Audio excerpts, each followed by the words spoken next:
এবারে বক্তব্য দেবে আমাদের সকলের প্রিয়, যার মজার ছলে অঙ্ক শেখার কৌশল আমরা সকলে জানি, পেয়ে গেছি দীপঙ্কর স্যারকে। স্যার, আপনি কিছু বলুন। নমস্কার, সালাম আলাইকুম। মঞ্চে উপস্থিত অভিজ্ঞ ব্যক্তিবর্গ ও আমার প্রিয় ছাত্রছাত্রীদের প্রজাতন্ত্র দিবসের শুভেচ্ছা ও অভিনন্দন।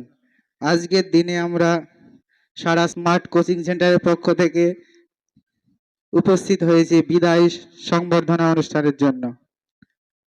আমাদের ক্লাস 10-এর যে প্রিয় ছাত্রছাত্রী ও ছাত্ররা রয়েছে, অনেকে অনুপস্থিত আবার অনেকে উপস্থিত, তাদের বিদায় শুনে একটু হৃদয়ে দুঃখের আবির্ভাব হচ্ছে। তবুও বিদায় তো দিতেই হয়। যেমন গাছের পাতা পড়লেই তবে নতুন পাতা আবির্ভূত হয়, সেই রকম ভাবে বিদায়ও তাই। তবে আমি তোমাদের একটাই কথা বলবো, এই বিদায় মানে যে সম্পূর্ণ বিদায় তা নয়। বিদায় শেষ থেকেই সবকিছু শুরু হয়।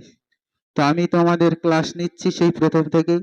আমি জানি তোমাদের উপর আমার বিরাট বিশ্বাস আছে যে তোমরা নিজের বাবা মার ও আমাদের কোচিং সেন্টারের নাম উজ্জ্বল করবে।